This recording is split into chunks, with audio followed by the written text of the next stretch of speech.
Welcome to the Built World Around You, the podcast where we explore the people, ideas, and innovations shaping residential and commercial construction, as well as all the industries connected to it. Each week, we sit down with thought leaders, rising stars, and real problem solvers tackling today's toughest challenges. From job site breakthroughs to boardroom strategies, we're here to share the lessons, the struggles, and the success stories that are a part of tomorrow's world being built right now. So grab your hard hat, sharpen your pencil, and let's get to work.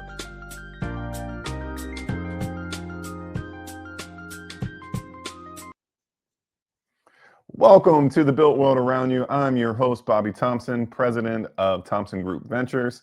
And this episode is very special to me. I am able to have conversations with one of my partners in crime in the industry, Nate Nagle from Schaefer Homes. He is the pre-construction head for Schaefer Homes, and he is an all-around fantastic guy. We have partnered on so many initiatives for the Maryland Building Industry Association, and I can't wait to have him on the episode so we can get at the meat of what other things that are happening in this market today. So without further ado, please get excited for Nate Nagle. Nate, I love that shirt.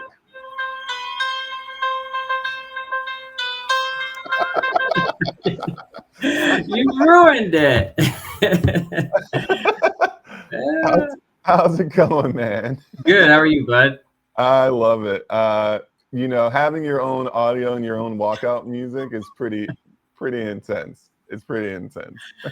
Yeah. I might have thought about it all night. What'd you say? I might have thought about that all night.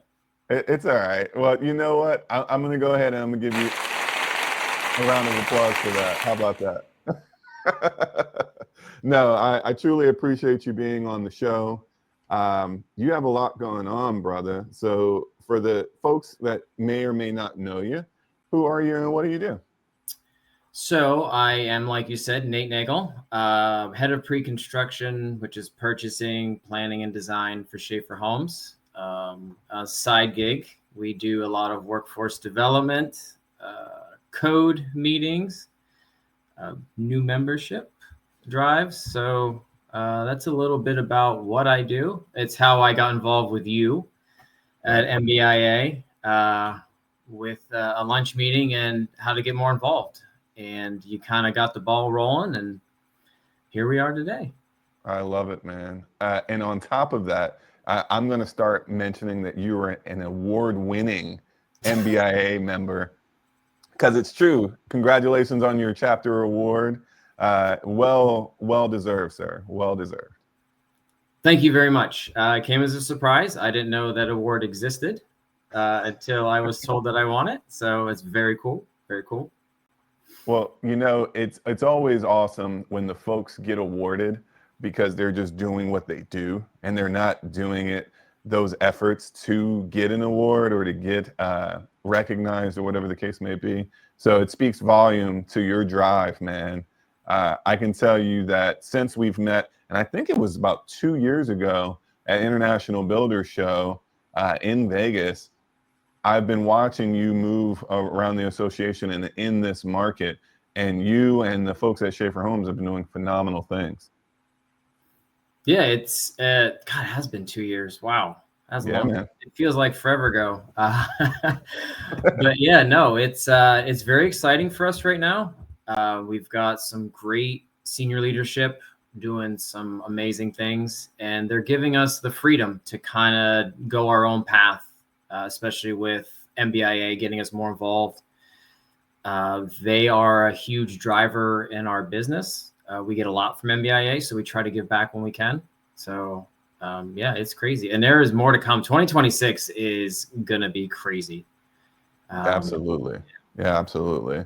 Looking forward to seeing you and the team at the International Builder Show, February 17th to the 19th. For those of you paying attention, get your registration because there's going to be, like Nate said, there's going to be a lot going on. But so talk me through, what are you looking forward to at IBS? Because you said it's going to be awesome. So what are you looking forward to here in Orlando in February? Yes. Well, I have two friends of mine who are speaking. Bobby Thompson is speaking. Tom Baldwin will be speaking. Right Uh, on. Yep. So I hope to get some front row seats to those speaking events. My most looking forward to is I have some connections to make with some folks at larger suppliers Yeah. that you don't normally get to talk to face to face. So you've had a couple conversations via email, phone call, and now it's time to meet face to face and tell them our story, where we're going to be, and why they are losing out by not working with me. I love that. Yeah, so I love that. And yeah. it's true. It's an actual fact. So for those suppliers and vendors out there, make sure that you're talking to Nate. And so, before we get into, I think, the weeds, I can talk to you about a bunch of things for hours, but I definitely want to use my time wisely.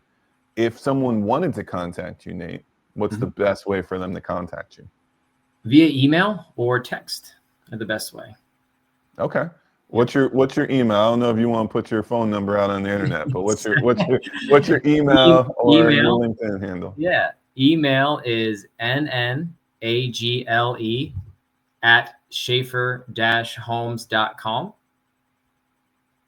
That's fantastic. So no excuse, folks. 6 minutes in, you get his contact information. Now let's get at the crux of the thing.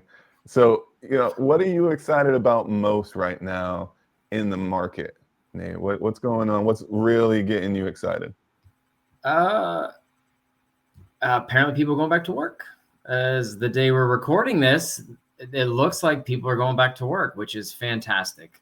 It's great news for the economy. So as you and I have worked together, we not only push the building industry, we push the entire economy as we can. Anyone who needs help, we try to help out where we can. So people going back to work is good news for all of us, which Absolutely.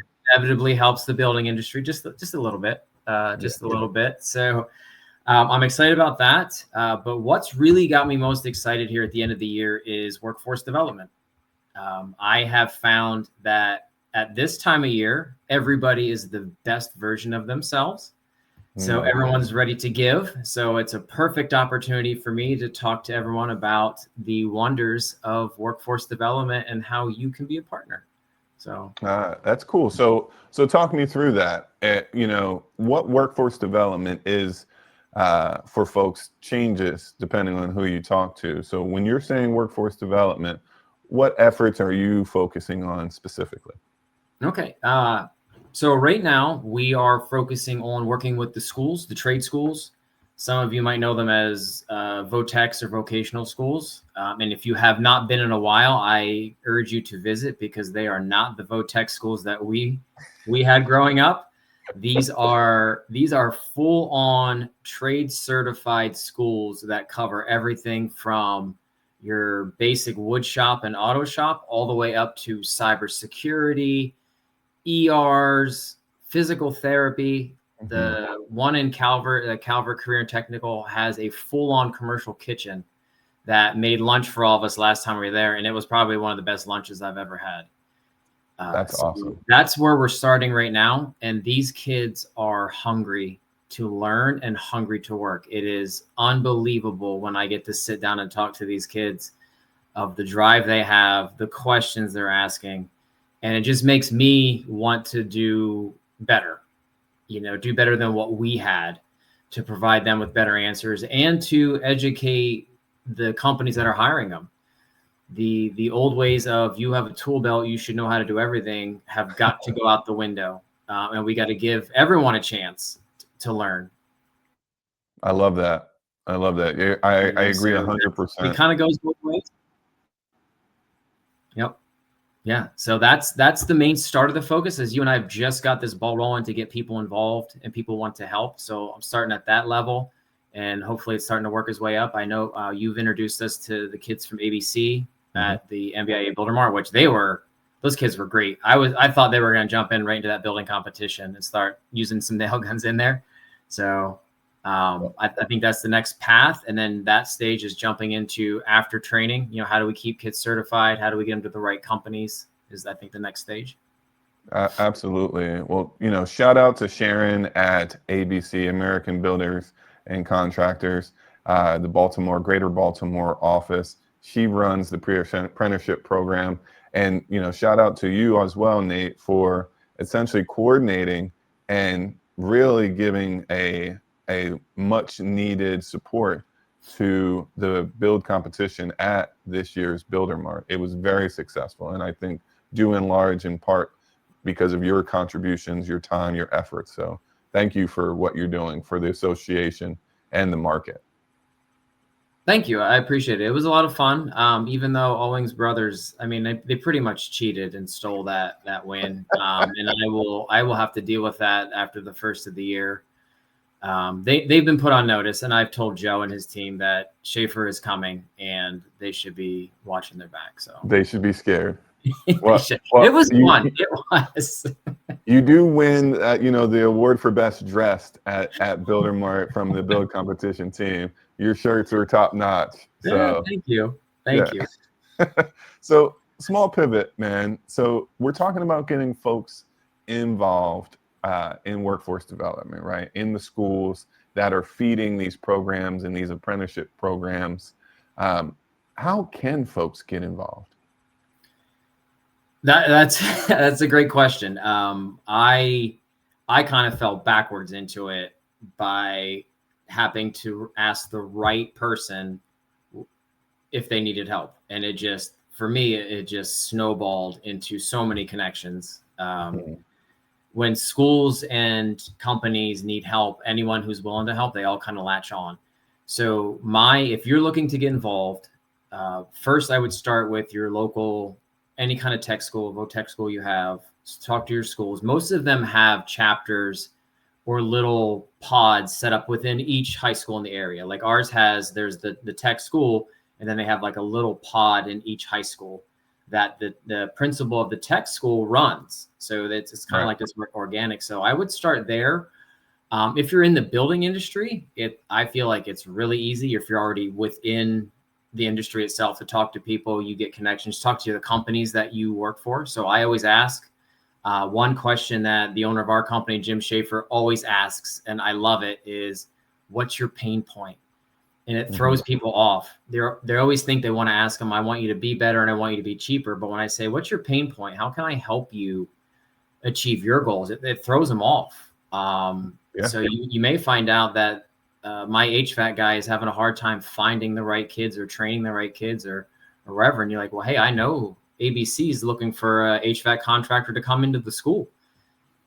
So I think that's the best way to get involved, is speak to your peers of where you're at, look for the schools, and just conversation. I talk to a lot of kids we work with, our local Little League. You talk to people who work in other companies and other trades, other lines of work, and they'll say, hey, well, we need somebody, or, you could help me find here. Or I know a company or a school that's looking for someone to advocate for them. So it's like anything else. Once you start these conversations, it takes off on its own.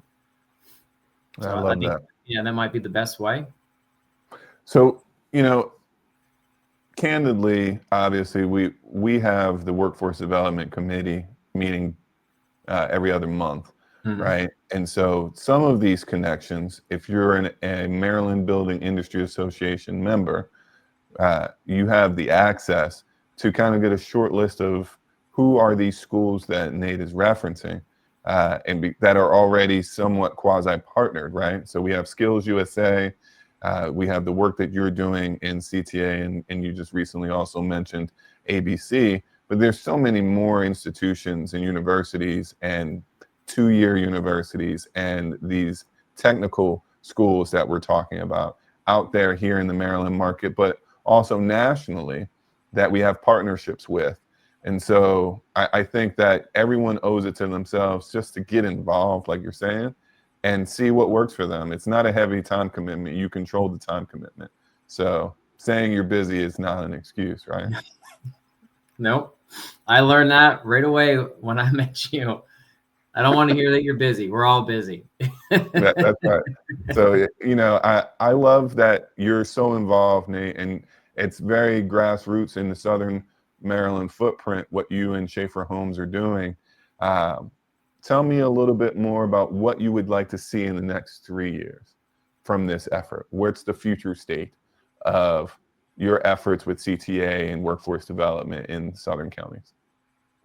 That's a fantastic question. So I do have to ask though, how much time do we have? We got like another hour for me, so I can really dive into this.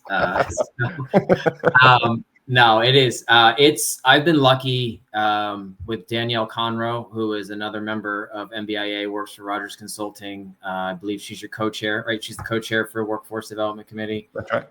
I am lucky to have her in my backyard, and she is a force to be reckoned with. So if you have an idea and you bring it to her, it's gonna go. So my 3-year goal is to have Danielle and I get this going in Calvert and kind of get the blueprint of how we get people involved and how we get these kids to the right place, the right information, and start going into the next county. So we've already got our connections in St. Mary's and in Charles County. You have connections in Baltimore County. We spoke to DeVere Insulation, who wants to get involved, and they have connections in Carroll County. So we just got to build this blueprint and we get it moving. And my goal is to have a constant flow of connections and communications between the schools, the trades, any kind of scholarships that may be needed. Some of these hurdles that I'm hearing about are not major hurdles for most of us, but for some of these schools or kids, it is. So the 3-year goal would be to get that open communication going, get access to the information to where it needs to be, and get the right kids to the right companies, because they are eager to work, and we don't want to lose them. We don't want them to lose focus. We don't want them to lose drive, because our industry is, one, it's not going anywhere. We can automate everything. We can't automate in the field construction, no matter how much we say we can or we try. We still need the folks in the field to do it. It's a very lucrative job market. Like once you get into it, people make very good money. Now you will come home with some dirt on your hands and you may come home with a little sweat on your shirt, but it's some of the best days I've ever done at work was being out in the field. And, that's the 3-year goal for me. I love that, man. And I know for a fact, given the efforts that you are putting into the Southern counties, that it's definitely going to continue to gain traction and momentum as it is already in a very short time. So looking forward to seeing that future state. Now, you mentioned that, you've been into the field, right? So as a head of pre-construction, it's always exciting to hear that you have field experience, right? And this is, those that are in the industry know there's always an office side of the things and then a field side of the things. And sometimes they don't jive very well. So tell us, you sound like you have a little bit of a windy road in your career. What is your journey, man? What does that look like? Well, first off, I don't know what you're talking about between the field and the office. My construction manager and I are like this. We never have any disagreements ever. It's perfect. I don't know how it was at any other companies, but Schaefer Homes, it is perfect. That's the utopian civilization. Yes. And that's what I was told to say when you asked me this question. So yes. No, I was lucky to start in the field right out of high school. Well, not right out. I tried my hand at banking and real estate right out of high school. Okay. I found myself working at not just a bank, but a bank headquarters at 20. Home ownership and looking at my life like this is the next 60 years is me sitting in this cubicle. And I was, no, thank you. So, moved back to Pennsylvania. My father got me a job with one of our framer. He was a project manager for a local production builder. So he got me a job with one of his framing subs. I tried some summer jobs with some of his other vendors in high school that didn't really stick, but got me with the framers. And if you've never been on a framing crew for a production builder, you are missing out, because it is flying. It's 2x4s going everywhere. It's houses going up in 4 to 5 days, and you're on to the next one. You're outside, you're working, you're building teamwork.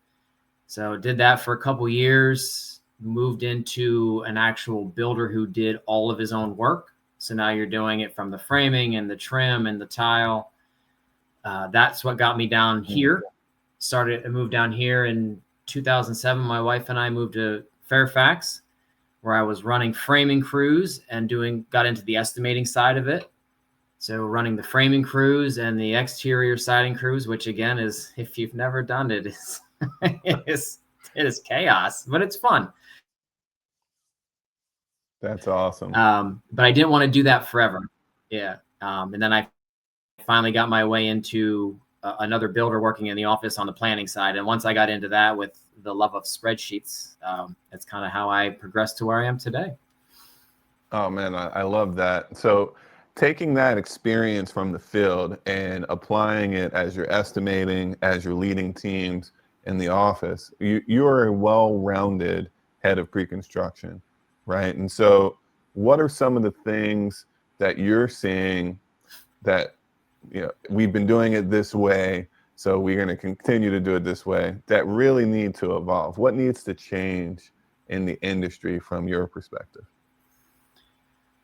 That's another fabulous question. So I think the one thing that I would love to see change in our industry is the importance that gets put on the upfront planning, the upfront job itself being put together probably forever, is your framer, because I have, that's my trade. Everything kind of goes on to the framer. You've got to catch all this stuff. So I would like to see more put into that side of the training of guys, guys and girls, the training, the material itself.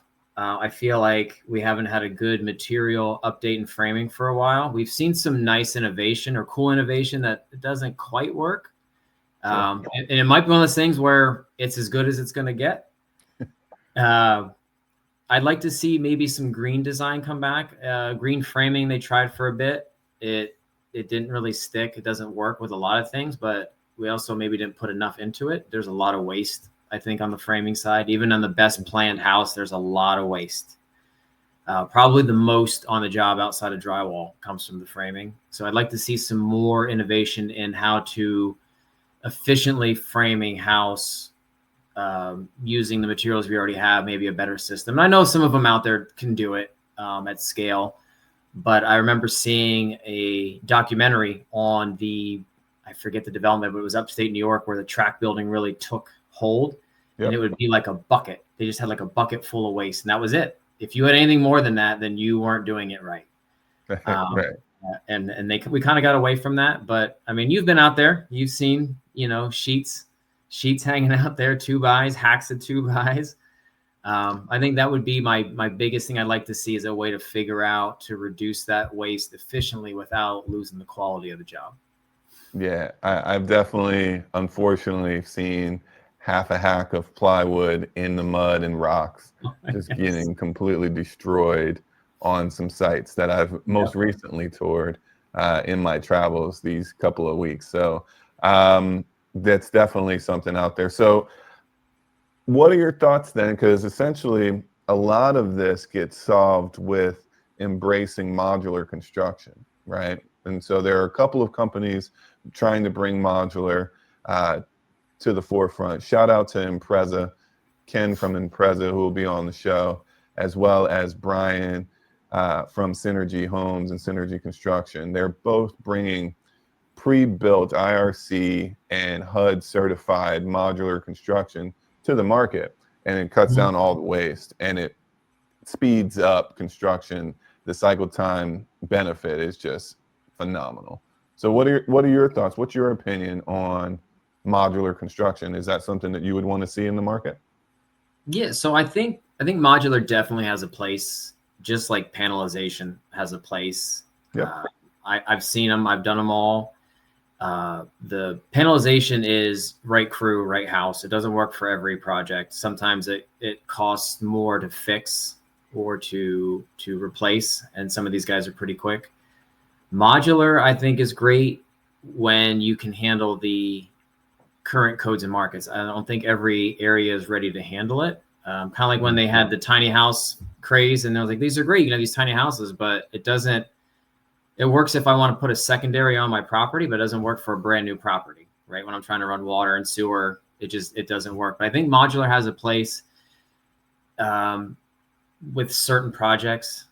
Like I said, I see a lot of new product. It always comes to mind when Zip Panel first came out, and it's nothing against Zip Panel, but the first time it came out, you'd see it on these 20 by 20 houses with a straight A-frame roof, and they rip right through it, and the guy put the tape on, he's walking around the house. I'm like, that's fantastic. Now show it to me on a 4-story townhome and the wind's blowing. It's got a 10-12 bastard hip on it, and I want it to be taped and waterproof like you showed me in that video, right? So on paper, it's amazing. But in the concept, it really doesn't work on everything. It takes a little bit more time, which time on our end is money. You know, everything comes down to that money, the square foot cost, the daily interest rate of what, $214.38 a day for a house sitting, or, you know, or close to that for every company. That number, you know, that number just gets pounded into us every day a house sits. Right. No, I think sorry. I know it's not therapy. Just it's okay. No, I'm here for it. Trust me, I'm here for it. Yeah. So I think it does. It has a place. I don't know if it has a place in everything. I think certain projects, certain components, like everything else, there might be a mix of it. But I definitely think it does, and I'm open to any innovation, anything new. I am all for it. Let's see how it works. Yeah, I appreciate that. And I think that drive to see if we could do it better, right? And that understanding that there's always going to be something, and we got to vet it out, like you're saying. Something that's ooh shiny is not going to always be a benefit to all builders in all cases. But I like that you are intrigued enough to learn more. And if it works, it works. If it doesn't, it doesn't. But at least you know. And you guys can make decisions based on that fact finding. So kudos to you and the team for doing that. Yeah, no, it's been great. I don't know if you remember, we had Insel Stud at our build competition. That's right. We wanted to try it out, and it was great. We had Howard County inspectors there who wanted to see, like, hey, let's see how this works. I'll inspect it like I'm gonna inspect it in the field. Like you can get that feedback with a red sticker, but to get it, you know, outside of the factory and then him saying, hey, I don't like how you drilled this, you know, you should work on it. Like, to get that honest feedback from the people who are going to do it and the people that are going to inspect it. It was great. It was great. But also don't forget, those 2 Howard County inspectors were part of the con job of Owens Brothers winning the competition. It sounds like you have a conspiracy theory when it comes to who won the Builder Mart competition. We're going to leave that there. Before I let you go, I do want to know if there is one blueprint nugget that you would want to impart on those that are trying to grow their career in the industry. What would it be? Anyone who's trying to grow their career in the industry, especially ours, it can be tough. It's still treated like a good old boys club. So you got to kind of work your way through. I would say my best advice would be to learn what you can around you, kind of find people that are like-minded. Like you and I started working together, 2 builders working together, same goal, bounce ideas off of each other, and kind of ask questions. We always are afraid to ask questions because we think that people see that as that we don't know. But none of us know everything. As much as I want to say that I do, I really don't. Right. You know, so ask your questions, engage in conversations. Don't be afraid to speak up. We just had our meeting on Wednesday with PWIB. Don't be afraid to speak up. Don't be afraid to speak up for others and help them grow. We're not in competition with each other. We're all out there trying to learn and do our best. And when you start to work around people like that, it really drives you, and you want to be better. So that would be my best advice, best blueprint for that. Because none of us have all the answers. Some of us have just made enough mistakes that we know what not to do, but that's only because we've made the mistakes ourselves and had to clean it up. That's exactly right. That's exactly right. Well, Nate, I truly appreciate your time. Thank you for jumping on the podcast. And I look forward to continuing our conversation. We'll be circling back, in a couple of months. Hopefully we'll get you back and see how things are going for Schaefer Homes and the workforce development effort. Absolutely. Thank you very much for having me. And I can't wait for my wife and I to throw us up on the big screen and watch it. That's right. That's what I'm talking about. Thanks, Nate. We'll see you next time. Yeah. Thank you. All right, folks. So that's another episode in, and you're hearing things from folks that are actually moving and shaking in the market today. So if you're interested in workforce development, if you're interested in getting involved, please shoot an email to Nate, reach out to him on LinkedIn. You can reach out to me as well, Bobby at thompsongroupventures.com, or on LinkedIn as well. Until next time, we'll see you in the built world around you.